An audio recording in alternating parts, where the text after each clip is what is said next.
bucket, let's go shot for shot. Bucket for bucket, let's go shot for shot. I called the night, so let's see who better.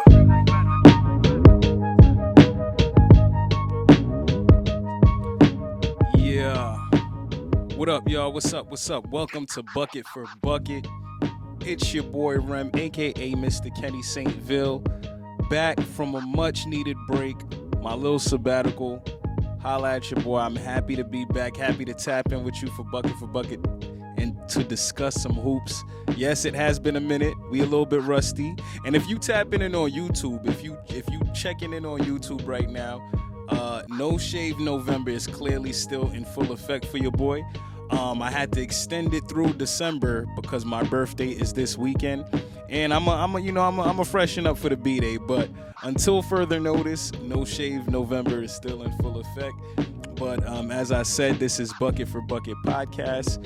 We gonna tap into the Nylftv edition real quick. As you know, New York Liberty Fan TV is sponsored by the Bucket for Bucket network, and we gonna discuss some New York Liberty basketball. And as we say on Bucket for Bucket, chivalry is not dead. So we gonna start with the ladies first. There has been a lot going on in women's hoops in the WNBA, women's college basketball, but we're gonna specifically tap into the WNBA a little bit. We're gonna discuss Unrivaled, and I'm going to briefly discuss the NBA because I know some of y'all want to hear about that. But in the meantime, I'm going to need you to do me a favor. If you haven't, tap in, hit that subscribe button, hit that like, share with a friend. Do whatever it is. Just subscribe to Bucket for Bucket podcast and New York Liberty Fan TV. We are out here. Unless you live under a rock, you know the WNBA just went through an expansion draft last week. The Golden State Valkyries, the new Golden State Valkyries, in their inaugural season, this 2025 season, they did their draft, and they selected 11 players around the league. They were able to select up to 12, one player from each team, and they decided to go with 11. They skipped past Seattle for whatever reason. They didn't see anything that they wanted from over there, so they got 11 players, and they will obviously be the number 5th pick in the 2025 WNBA draft. So we'll see who they select, and we're just happy to see that the league is growing. The expansion, everybody's with it. Everybody, likes what they're seeing. The Golden State Valkyries intend to play a style of basketball that is similar to the Golden State Warriors. And the selection was different. This was personally my first expansion draft. I've lived through them, but I've never been this tapped in as I was, and I like their selections. They went for lengthy selections. All of these selections probably won't make the team. Not everybody will make the team, but they will definitely get they'll get their shot in training camp. We'll see what the Valkyries do during the draft. There could be some trades that happen. We don't know. Free agency's around the corner, so there's a lot of stuff that we can speak into that. But that happened. The expansion draft happened. What else happened? Oh, I gotta shout out all the WNBA social media teams because they absolutely killed it with the social media rollouts. Last Monday they did announce the WNBA schedule for the 2025 season. And these social media teams were absolutely in their bag with the way that they rolled out. They rolled this out. So when you get a chance, go check these out. Please go check them out. I know it's like 2 weeks ago, whatever the situation is, but go check these out. These are absolutely hilarious. I'm going to tell you my top 3 or top 4 that took it in no specific order, but I will tell you Liberty's number 1 because they had it's not me being biased, guys. I promise you, they had a 9-minute video. They had an episode, a 9-minute Ellie interrogation that was hilarious. The fact it was cinematic, the fact that they put all of that time and effort to do that and gave us 9 minutes to break down that lovely schedule. It was dope. But so I'm giving it to the Liberty. The Las Vegas Aces killed it with that Dave Chappelle. The Key and Pill, Barack Obama handshake around the room. That was dope. Seattle. Not Seattle, Chicago Sky. They killed it. They killed it with the suspect trend that's been going on. I thought that was really, really dope. And Atlanta, I like the Atlanta cookout. I also liked Dallas getting Keith Lee. I don't understand why Atlanta did it. It was different, but these were all different. I liked them. I liked each and every one of them. And we seen a different side of those social media teams. They really was in the bag for that. So shout out to them. Also in other WNBA news, Toronto sort of kind of announced their team. The Toronto Tempo. I'm unsure who kind of like disclosed it, but I seen a lot of people talking online. They were on the WNBA website, the drop down, and then they saw Toronto Tempo, which felt like Toronto was coerced into announcing their team name a day later. And here we have it. The Toronto Tempo will be joining the WNBA in 2026, along with the Portland team. We don't have a name for them yet, but we'll see what they opt to for those two teams. But if you went through an expansion draft and you saw what this was, I'm interested to see how this is going to affect teams next year with these two extra teams coming into the fold, and potentially losing two players off of your roster. I would like to see the WNBA kind of, fix things up and do things a little bit differently. I don't know how. I know one thing I like to say is if you have a problem, come with a solution. And I don't personally have a solution for this, but it just sucks to see some of your people go. And as the league expands, we're going to see this more and more. So next year, expansion draft, but this time it'll be two teams selecting from that pool. So staying on the WNBA, and we're going to just focus. We're going to shift the focus to Nylftv. That is New York Liberty Fan TV. I haven't given you guys an episode since the championship. I've been on break. I've legit been on break. Like, I've been mentally tired. I've been drained, the election, all of that stuff. Like, I've been tired. I haven't been online. I ain't want to do none of this stuff. But at the end of the day, we're back, and we do have to discuss. We just have to discuss this year in totality, and just again congratulate the New York Liberty, congratulate the WNBA for the growth and everything that has been transpiring over these last couple of weeks, years actually, because this has been in the making. This has been in the fold, and they've been working and growing tirelessly. We can't even count how quick this is. Like, we're getting a resurgence of women's hoops, women's sports. It's just growing. It's growing. Shout out to Sabrina Ionescu. Sabrina Ionescu's shoe is one of the second most popular shoe in the NBA after Kobe's, after some Kobe's. So Sabrina's all over the world with the Sabrina 2s. A very great shoe. Like, I love the Sabrina 1s, but the Sabrina 2s, everything, she took all of the stuff that was said about the Sabrina 1s and put them into the Sabrina 2s to make them better. And it's dope. I don't have a pair of Sabrina 2s yet. I still got my Sabrina 1s. I love those, but I will, when I get those 2s, I'll definitely let y'all know how I feel about them personally, because I like to see the growth. I like to see a lot of people supporting her, and within the NBA, it's valid. It's absolutely valid. So shout out to her for that. And while we're speaking about Sabrina Ionescu underwent a successful surgery to repair the UCL in her right thumb. I'm not going to sit here and act like I know what a UCL is, but they're saying that's like right under here, in the thumb area, and it was in her shooting hand. This happened.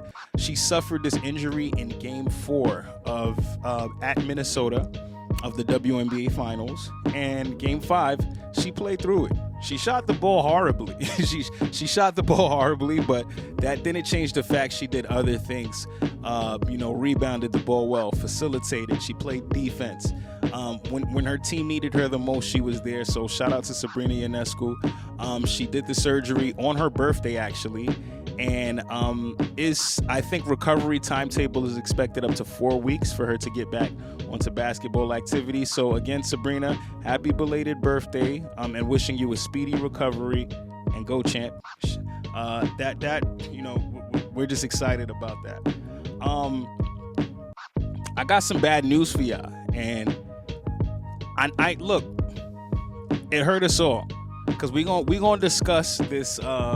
We're going to discuss this expansion draft. I'm jumping all over the place, but we have to discuss the expansion draft, because we have to discuss who the Golden State Valkyries selected from the New York Liberty, the championship New York Liberty. And as you know, unless you live under a rock, Kayla Thornton, forward champion, one of the best defensive players in this league, shot a career high from the three-point arc this season, has been selected by the Golden State Valkyries. And if you watch that expansion draft and you listen to Shanae Agumake speak to the Golden State Valkyries, and just speak to coach and ask what kind of player you're looking for, and to hear the description that was given was legit KT. It was KT, a selfless player, someone who's not worried about their role. Just go look at that interview, and when you hear what head coach of the Golden State Valkyries explained as to the type of player they were looking for, you just knew it was KT. You knew it was KT that would be selected, and rightfully so they did. They selected KT, and they selected Kate Martin from the Las Vegas Aces as well. So, those are good pieces to add, good role players, selfless role players, people who defend, lengthy, can shoot the basketball well at a high clip. No players are being called for KT. No players are being called for KT, but her impact on the game is wicked. It's serious. It's real deal. And we felt the ripple throughout. Throughout the city. Honestly, you go online, you've seen everybody's reactions. The fans were not happy about that. Stewie's like, Ruby's gonna be pissed. Ruby is gonna be pissed. Rightfully so, Ruby. I'm pissed too.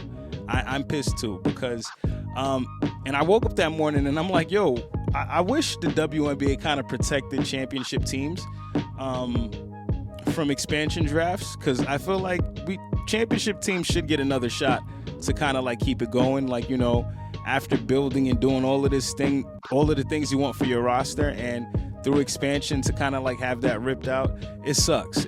So to see a piece like KT go, a vital piece, she's not just a regular piece. KT, there was no role that was too small or too big for KT. I think she had about 11 to 13 starts this year. She a winning record when she starts. No complaints from KT at all. She was the returning leader off the bench. I believe she had a lot to help with Leonie's progress. She was great for people like Kennedy Burke, Jalen Sherrod. The KT and KB connection, I'm going to miss that so much. All that joy, all of the laughs, the smiles, absolutely hilarious. I'm going to deeply miss that connection. But Golden State, they really did their homework and got themselves a real one. As you know, GM Ohema Nain is a former New York Liberty assistant GM. She's done a lot of work to get, some of the players that we have here today. And she's going to do an amazing job in Golden State. Golden State, that was a great selection. That was a great pickup. Before players or anything, you got to think about the foundation of your organization. And that's real deal. I think that's real deal. Now, speaking about the foundation of organizations, being on point and getting stuff together, I do want to speak about an underrated move that GM Jonathan Kolb of the New York Liberty made last year. Because, there's so much spoken about, just a lot of GMs take a lot of heat. When things aren't going right, the decisions that are made, they're tough decisions. They're really tough decisions. And as you know, I'm somebody who keeps receipts. I like to keep receipts. And I'm extremely happy that I kept this receipt specifically, because again, we're going to go back to this expansion draft and just thinking about everything that has to do with this whole expansion draft and losing players. And yes, GM Jonathan Kolb is fully aware of that. And I can argue that that man was playing chess while everyone else was playing checkers. There are fans that have been critical of some of the moves that were made. And like I said, I keep receipts. I had to keep this receipt. So last March, on March 14th to be exact, the news dropped that Jonathan Kolb had made a trade to acquire guard Rebecca Gardner from the Chicago Sky. Sent 2 second-round draft picks. I don't remember the exact details of the trade, but he acquired Rebecca Gardner the rights to her because, as you know, that same year, that same season, she injured herself. She tore her Achilles playing overseas. Now, it's obvious an Achilles tear is a real deal injury. So I see this signing. I know she's not going to be available to play this year, but I see this signing and I say, wow, Jonathan Kolb has absolutely been cooking these past 2 seasons. And when I say absolutely cooking, I'm talking about the work that he has done in free agency. The first GM to sign 3 All-Stars from the previous season, 2 former MVPs. The work that he's done just to get here, he's absolutely been cooking. And I said that with confidence. And it led to a fan, I guess a disgruntled fan, to say some remarks. And I'll put these remarks on the screen, but how about this? I'll read them to you. So I'll fade this person's name out just not to expose you, but if you want to go read it for yourself, you can go back 38 weeks back and go check this out. And this was their comments verbatim. Really, all of last season's acquisitions, talking about 23, fell into Cobb's lap. JJ wanted to sign with the Mystics, but the Mystics couldn't accommodate the trade. So she, along with Stewie and Sloot, decided to play together and join the Liberty. Cobb is the same GM who used the 5th pick in the draft to select an injured Niara Sabali. Yeah, there's more. Cobb has done absolutely nothing to rectify the team's biggest weakness, perimeter defense. Sab and Sloot are the worst defensive backcourt in the league. It was the only thing he needed to fix during the offseason, and he has not done anything to fix it. Now he trades 2 draft picks for a player who is injured and won't play until 2025. If Cobb is cooking, it's with gasoline in a match. That is exactly what they said. That's exactly what they said. So my response to them, yes, we are going to do this. I kept this receipt. And I said to them, I was not in the room with JJ, Stewie, nor Sloot when they made their choice, so I would never utter that type of speculation or give it time unless it was coming from them and their respective teams. If you choose to look from a lens of pessimism, then that's what you'll see. I can't help with that. If you have the facts to support any of it, I'll wait for you to send. But until then, I'll focus on the good this team is doing, not just on the court, but off the court as well. And they go on and they're like, where have you been? This was talked about ad nauseum when all 3 players were acquired by the Liberty.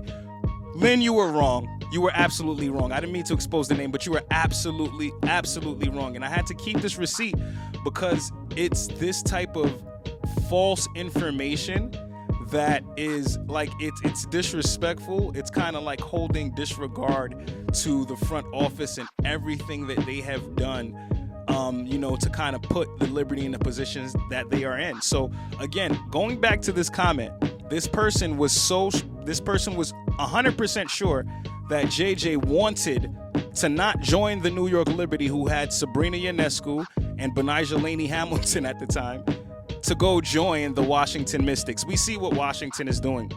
And to think JJ, somebody who at that time has not won a title, wants to leave Connecticut, a contender, to go play with the Washington Mystics.